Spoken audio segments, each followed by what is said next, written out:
Kia ora koutou, ko Madeleine Armstrong Wilcox toku ingoa. I'm the head of programs here at the Neurodiversity in Education Project. Welcome to our first cafe session for 2025 as part of the Building a Neuro-Inclusive School program supported by the Network of Expertise.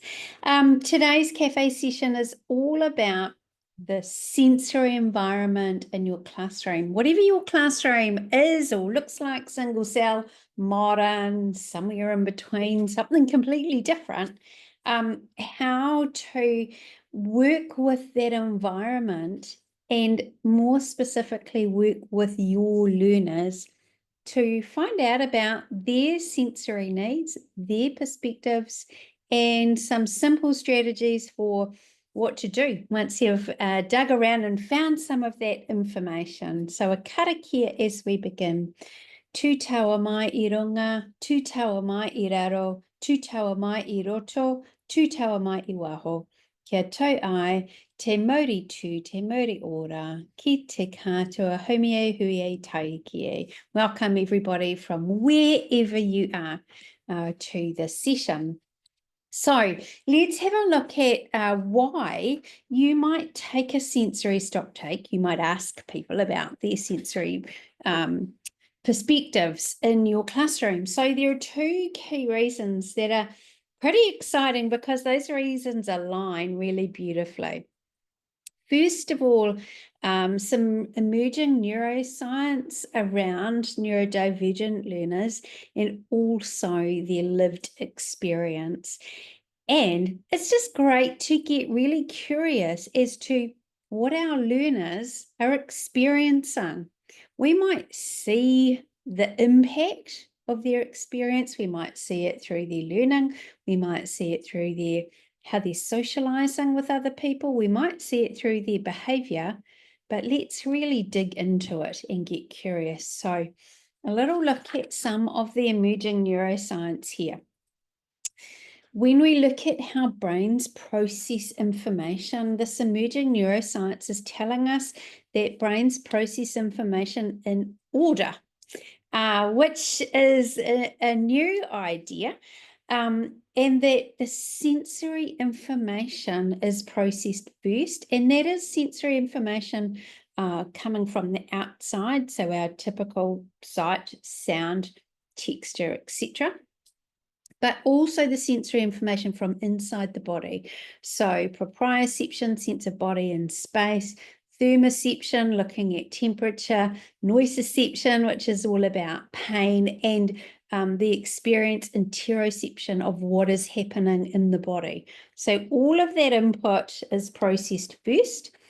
Then the brain checks out the social environment and looks at processing what's happening around yourself and the people around you. From the sensory to the social, the brain then makes some predictions and creates emotions. Now, it bases those predictions on what's happened in the past and cross-references those predictions really quickly. So a brain might say, oh, I hear lots of sudden loud sounds and I can see the people around me going, oh, and startling. Therefore, I'm going to feel startled and alert because of this information I've received. Then I'm going to double check that emotion against what other people might be showing that they're experiencing. So in that order, from sensory to social to creating the emotional, and all of that happens before any cognitive processing goes on, any learning and thinking.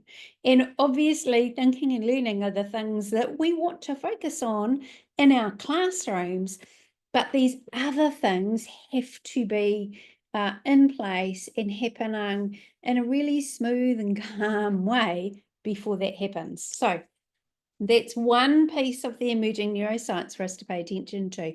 Now, thinking about our neurodivergent learners in particular, some neurodivergent people are likely to experience, by virtue of their differently wired brains, non-typical processing of their sensory information. So, for instance, our autistic young people or old, but our autistic learners may have what's diagnosed as sensory processing disorder. They may be less able to interpret the signals that are coming from their bodies. They may be hypersensitive or undersensitive to the sensory experiences around them.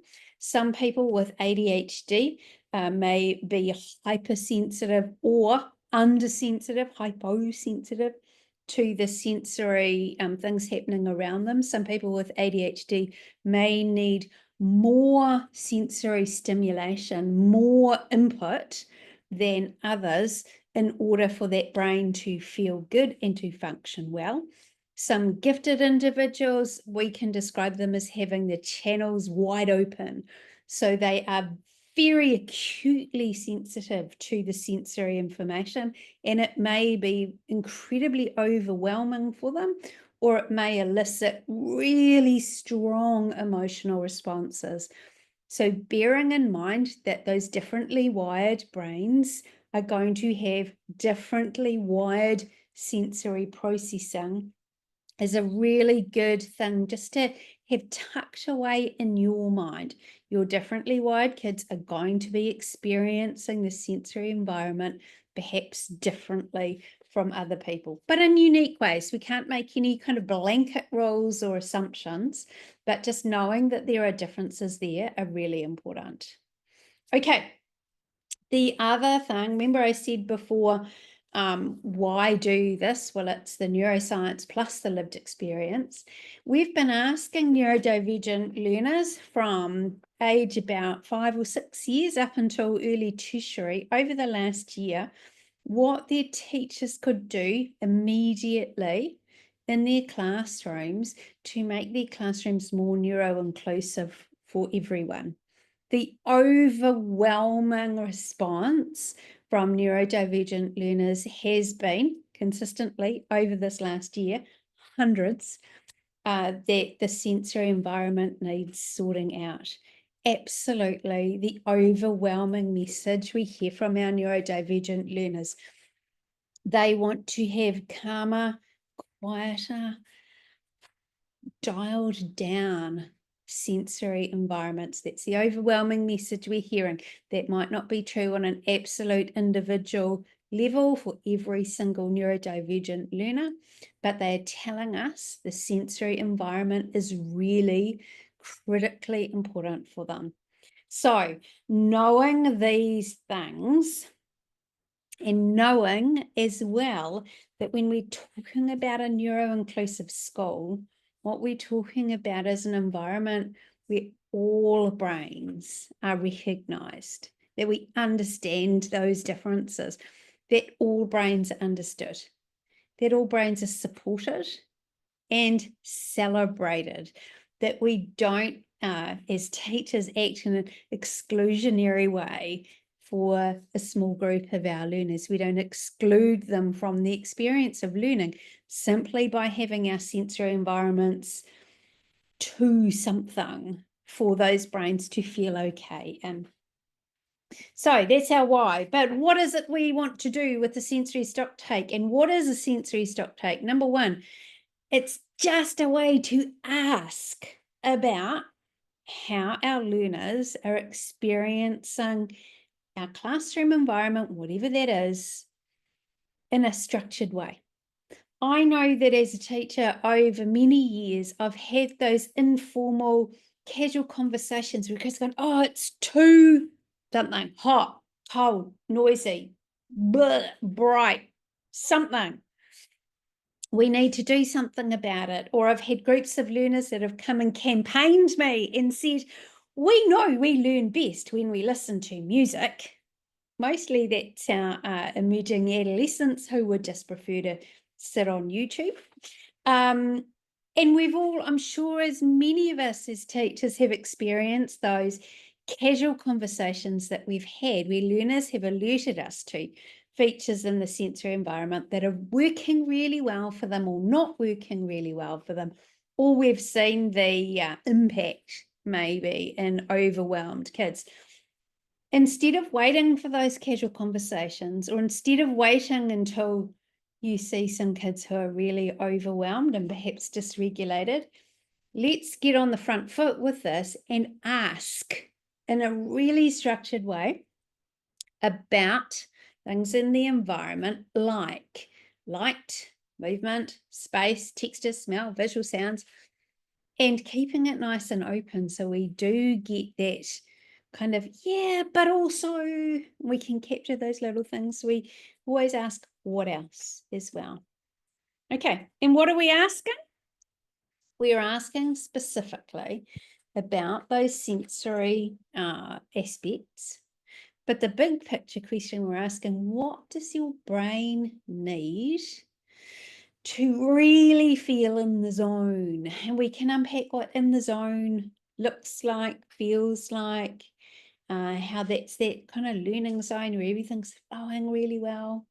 And conversely, what is it in our sensory environment that makes your brain feel really under strain, really like the opposite of feeling in the zone, where it's not firing on all cylinders and things are not going so well? What is it in the sensory environment that makes your brain feel that way? Now, one of the reasons we add your brain into these questions is that it externalizes that experience, which is a way that makes it easier for kids to talk about their inner experiences. We externalize it, we make it a brain thing, not a you thing. It means they don't have to be completely vulnerable and open. It's a lot easier to talk about your brain than it is to talk about the inner you. Okay. But again, front-footing those conversations about what helps your brain, what hinders your brain from a sensory perspective, it's really important that kids and you are comfortable in talking about brains. You've done it before. Your class, you and your class together are increasingly brain fluent. You are used to talking about what's happening in your brain, how your brain is feeling right now, what helps it feel that way, what stops it from feeling good, etc. Brain fluency, we can call that. There are many ways to become more brain fluent. Here are 2 strategies that we use frequently in our programs that we think are worth you knowing about and tapping into. Number 1 is our card game, Welcome to My Brain, which is all about supporting those amazing conversations we have about brains. Check it out on our website. There's lots of videos about how to play and what to do and guides, etc. The other one is to read stories that celebrate all sorts of different brains, that in not in a really othering way, in a really inclusive and fun way. We have our top picks in our guide here, books that celebrate neurodiversity. You can find that on our website as well. They are our top picks, but there are many stories out there that really celebrate all of the different ways our brains are working and feeling. But having that little bit of brain fluency in place before you ask kids to tell you about how their brain is feeling specifically in the sensory environment of your classroom is well worth the investment. So we've got our brain fluency, we've got our basic questions, we have our structured questions, what helps and what doesn't. You can also push those questions to a more advanced level by adding on, so when do those things work? When do they not work? And for how long do they work? So for some learners, for instance, they know perhaps that earlier in the day, they prefer a calmer, quieter, more structured environment in which to learn. That's the sensory environment that really supports their brains. But later in the day, perhaps when their brain is feeling drained or tired, or this time of year, hot and bothered, that they may need a boost from their sensory environment. They may need more action, more input, more stimulus, more something than they need earlier in the day. So that's, thinking about when things work and for how long they work. Or someone might say, I really don't cope well with a noisy environment where there's all sorts of chat, but I can cope with it for a short amount of time, as long as I know I can go back to a calmer, quieter, less chatty environment after about 20, 30 minutes. Now, those are kind of questions and insights that suit older students, not necessarily our really little ones, but definitely our older students, maybe from intermediate age and upward. The other thing to think about is you're asking students to think about their experiences, to tell you about their experiences in quite a structured way and invest a little bit of time and a little bit of thinking about these things. It's then incumbent on you as their teacher to say, we're doing this for a reason. We're doing this so that together we can improve our sensory environment, maybe help your brains feel a little bit better. You need to make sure they know there is going to be an outcome from this. It may not be the personalized outcome they want. You might have a learner who says, yes, the best sensory environment for me would be a ball pit, and I would like to learn in a ball pit, please. Well, we can't promise that outcome because that's just not feasible.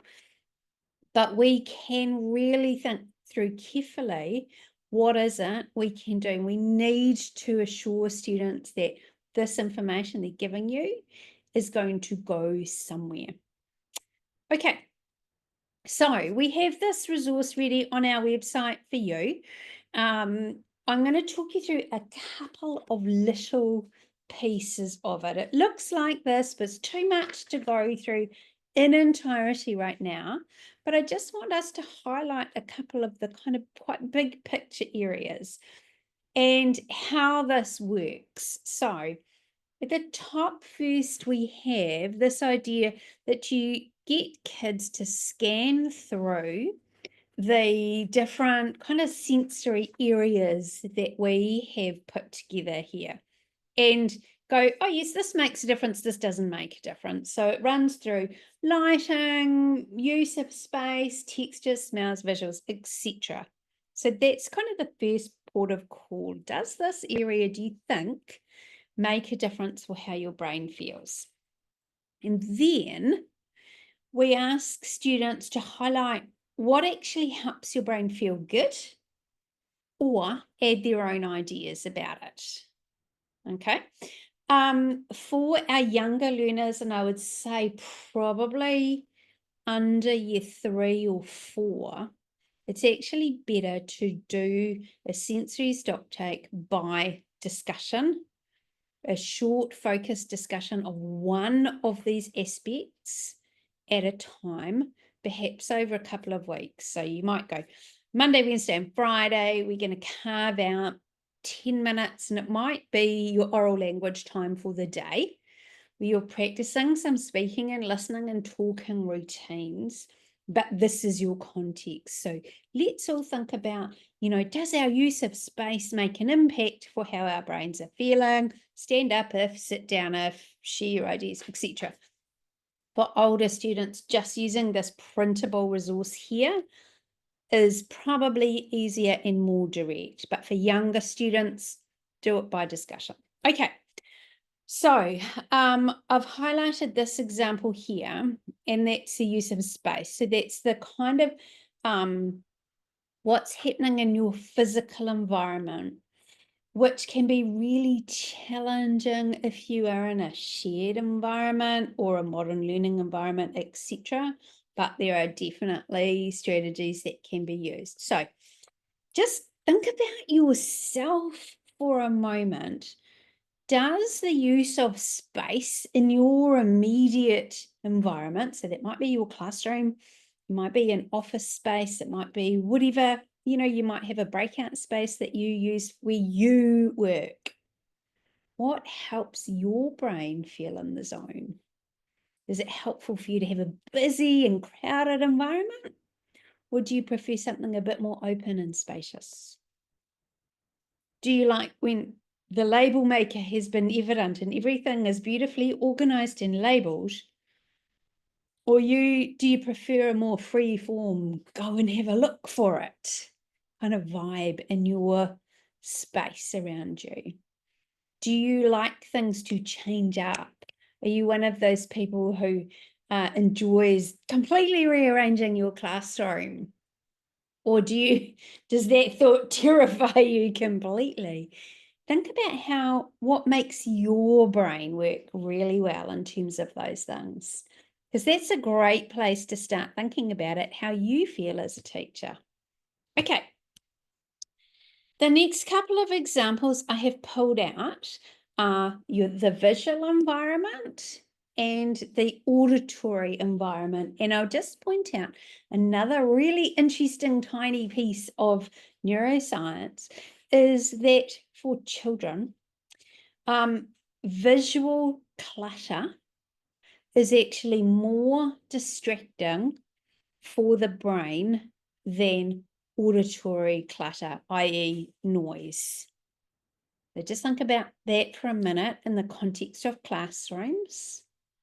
Visual clutter, busy, crowded, lots of displays, lots of everything, lots of color, borders, colors, lots on the walls, is more distracting for the brain than auditory clutter, i.e. noise.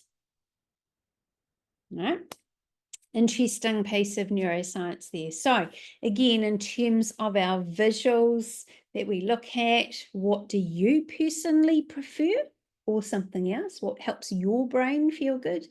And for the auditory environment, what works really well for your brain? And because you're all advanced, when do these things work best for you?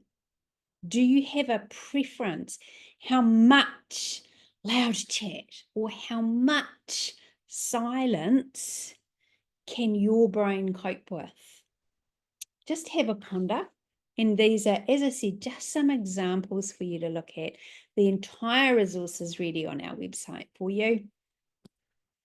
But now's the good bit. What do? You get all this great information in through discussion or through these sheets or a combination of talking through and working through these things. What do you do with it? Number one, you have a really, really good read. This is not your after school cursory glance through the books. This is, all right, let's put this together and really think it through. A really easy way to kind of bring it together is once you've had a good read through, just like write yourself a 2 or 3 sentence summary. Many kids said they prefer XYZ. Some kids said they prefer ABC. No one preferred ABC. Okay. And remember, we're thinking about this at a group level rather than an individual level, because there's never just one individual in your classroom. It's always a group. So we are thinking about this at group level. All right, and thinking about, again, our idea of neuroinclusion, that all brains are recognized, understood, supported, and celebrated. Here are some recommendations that have come from neurodivergent learners themselves and have come from experience in our specialist programs.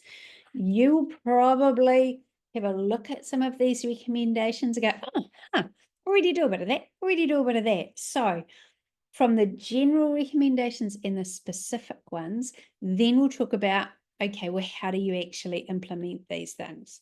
So in general terms, because we're talking about a classroom context, not an individual context, what we're looking for is a better fit. So trying to make your classroom a better fit environment for as many brains as possible. There is no perfect environment and there is no one size fits all here. So all we can do is aim for a better fit. We also, because we've spent time with kids enhancing their brain fluency and enhancing their understandings of their sensory needs and strengths, it's time to give them a little bit of control.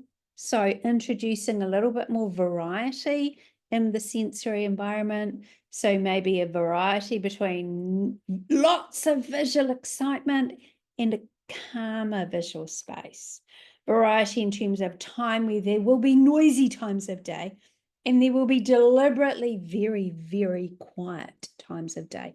Greater variety in our sensory environment is going to be getting towards that better fit, rather than all of the time is really noisy or all of the time is deathly silent. Greater variety, greater flexibility fits in with that as well. And by flexibility, it's offering a little bit more flex. If you are having a deliberately quieter time of day, but you can see you've got 2 or 3 kids who are just desperate to be talking and on task talking, we always welcome that. How can we flex the environment to meet that need? Maybe they pop out into the corridor to have their very high energy chat. Maybe they are kind of secluded or behind the couch, somewhere where their noise is dampened so the rest of us can have a quieter environment. So a little bit more flex in the environment and handing over a little bit more control to kids themselves. So letting them choose if they would rather sit somewhere that is looking at a really busy view or somewhere that is looking at a very calm, blankish space, giving them a little bit more control. As a rule of thumb, one of the things we consistently hear from our neurodivergent learners in terms of their sensory environment, less is more. Less noise, less people, less visual clutter, less great excitement, just everything dialed down a little bit, because it's much easier, talking about control, it's much easier for a learner to dial up their sensory input than it is to dial it down if it's already high, if that makes sense. So just think about the noise environment. It's much easier to get noisier yourself than it is to get quieter. You can't create quiet around you. It's really hard, but you can create noise around you by talking a little bit more, a little bit faster, a little bit louder, right? So when you have a less is more ethos from the get-go, it's easier to dial up when that more is needed, and more is often needed, and that's okay because all brains are different and that's great. But if we start at the less is more. Okay, understand, support, and celebrate. Hopefully we've really covered that. Some specifics. With that less is more in mind, a specific recommendation that comes from our neurodivergent learners themselves is to create zones in your classroom context. Whatever your classroom is like, it is entirely possible for you to create lower and higher zones. I wouldn't use those phrases either, and I definitely wouldn't use calm corner or calm down corner, because has some specific kind of overtones that are quite othering. But if we aim to have lower zones and more greater stimulus zones as well, so your low zones you can create with having lower lighting. So maybe they're just in a corner where there's not great overhead lights and there's not light flooding in from completely unsheltered windows. Where we reduce the visual clutter, we have a little bit of blank wall space. That's not going to be too much of a problem. We don't need every single piece of art ever produced on your walls. Lower that visual clutter. Where it's also lower people, because our neurodivergent learners often tell us that it's actually people that are causing the sensory overwhelm, too many people. And this can be utterly unavoidable in a classroom because it's a people context. But if we can create some zones where perhaps some of our learners can kind of block out the number of people, that's really nice for them. A lower sound environment, a great tip Many of us already use noise cancelling headphones or earplugs. They cost money. A lower cost alternative is headphones that are, generally in your classroom for use in your devices, ones that have died, and they die often, they break it. You seem to look at them the wrong way and they break, snip off the cables, and they are just a set of noise dampening headphones that anyone can use anytime. Ideas like science boards, cardboard boxes, old voting booths, etc., make great little kind of corralling off corners or flexible opportunities. In one of my classes, we were using these science boards to create displays for something. And one of the students in my class, this is one of those anecdotal conversations you have that are just great, which is why a structured conversation is even better. He said, you know what, can I just keep one of these and just sit with it, because it really helps me focus on my work and not get really distracted. He was a super chatter. So if anyone walked past him, he would kind of grab them and chat and never get anything done. So he recognized that his brain needed a bit of a barrier between him and other people for it to work effectively. Sometimes, not all the time, just sometimes. Yep, great. Put your science board up. We'll use it as a bit of a visual cue for other people. That it's like a do not disturb sign, right? By the end of that day, there was a little queue of kids waiting to say, can I have a turn with that? That looks really like a great idea. Can I have a turn too? So these little simple strategies like this can be exponentially effective. More kids want to try them, which is fantastic, because we can take a trial and error approach. We don't have to say this is yours for all time, always, but try it and see. Does this work for you? Yes, no, maybe. How's it working, etc. So these science boards are great, really simple. You can use anything like that.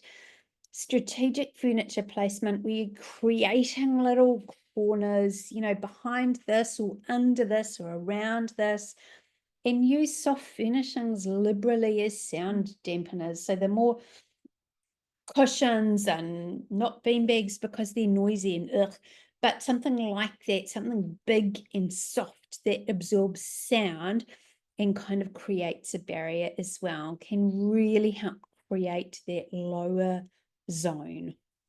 Okay, quite a specific suggestion there. The more specifics from our neurodivergent learners themselves. Fidgets that look like toys are used as toys. Fidgets that are very simple and very non-specific and that anyone can use anytime, anywhere, anyhow, are a much better idea. So anything can be a fidget. You can buy amazing fidget tools from all sorts of different places, and they are great. But if they look colourful and fun and noisy, they may not be serving the purpose that they should be serving, which is to help calm and regulate and help that brain focus on what is important. And what is important is not how fun this fidget is, but what's going on in that learning. Many kids have their own favorite fidgets, encourage those 100%, but anything in a classroom can be a fidget. Blue tack, paper clips is the example here, little piece of sellotape, just rolling a pen around, clicking a pen. Make sure kids understand their movement needs, either big body movements or small body movements, and understand ways to get that movement in that supports their brain to process what's going on. Time allocation is a sensory something or other that we need to pay attention to as well. So it may be that we think about times, how long we're expecting kids to focus for, and what we do in between those times. So times when we expect and support a higher level of focus may need tighter focus on the sensory aspects that support that focus. So if we're expecting really high focus, we might need to dial down some of the sensory aspects of the classroom in order to support that, but break that up with short times where we expect lower focus or different focus, or, you know, less sensory kind of tight environment, making sure there's a good balance. Our neurodivergent learners often tell us that their pain points from a sensory perspective in a classroom are unstructured times. Lining up to get school bags, going out to lunchtime, coming back from lunchtime, when it's tidy up time because someone puts on a really loud song and everybody goes a little bit because it's loud. So the more you can think through what are the sensory pain points across a day, and you might be able to observe those really easily, or you might ask kids if they are older and they are really brain fluent, what are the times of day where from a sensory perspective your brain just goes, oh, that just hurts. If there is a way to make those pain points simpler, more routinized, so this is the way we do it, that's cool, calm, and collected. If we can have visual reminders of those routines, it's really helpful also. So that actually a sensory environment, thinking about how the day flows, is a lot more routine rather than we have this lovely controlled learning time and then it's morning tea and everything is absolute mayhem. And it takes quite a while for our sensory system to kind of unmayhem itself. So routinize action as much as we can. All right, so you've got this great information from kids, you've put it all together, you've thought about some needs, you've thought about some general or specific strategies, and now what? So this is where it can fall over, you can forget to do anything, or you do something and it doesn't work immediately, so you give up, and that's the end of it. So not recommended. What we do recommend is to try this little model here. Choose one thing, one little thing that you might test out.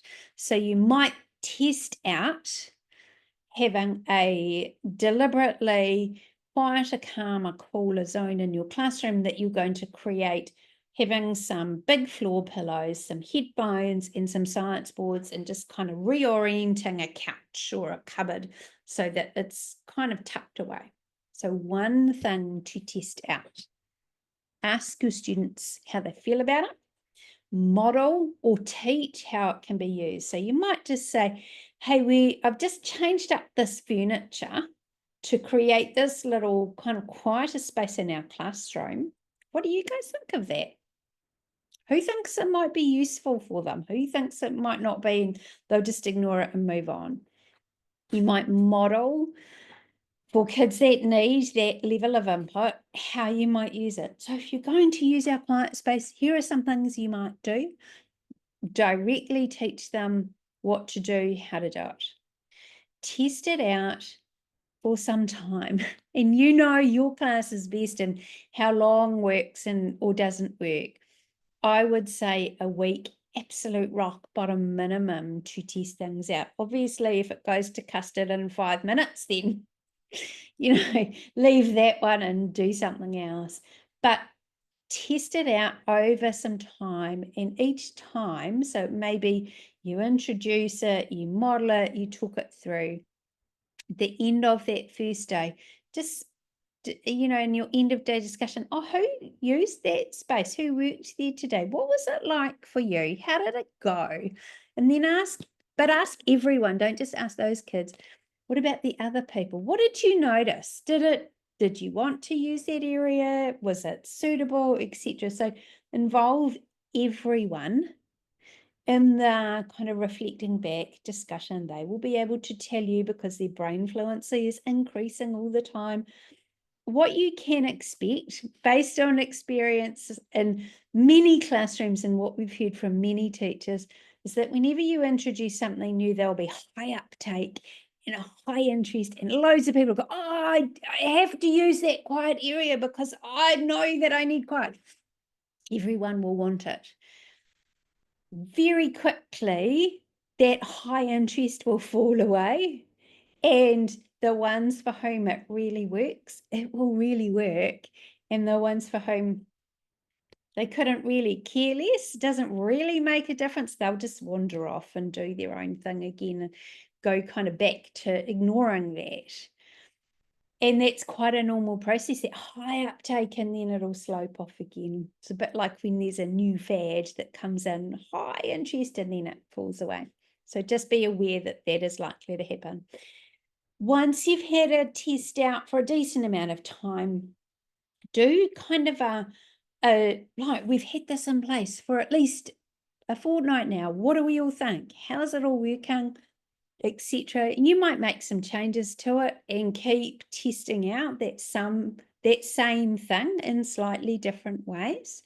Keep working through that process, one thing, teach about it, test it out, reflect back. Or you might go, okay, that thing, that's working great. Now is there one more little thing I can change up? Because you don't need to reinvent the wheel. You don't need to completely strip your classroom and completely start again, ever. Just one thing at a time to try out, so that your learners' sensory needs as a group are not acting as a barrier for their feeling good emotionally and their learning. That's all. One little thing at a time to try out. So our challenge to you is, what can you commit to doing? What little change could you commit to making? First of all, of course, taking that stock take in whatever way works best for your classes. And before that, even helping them get really brain fluent, used to talking about brains, thinking about one easy small thing you could try out in your classroom, whatever that looks like, straight away.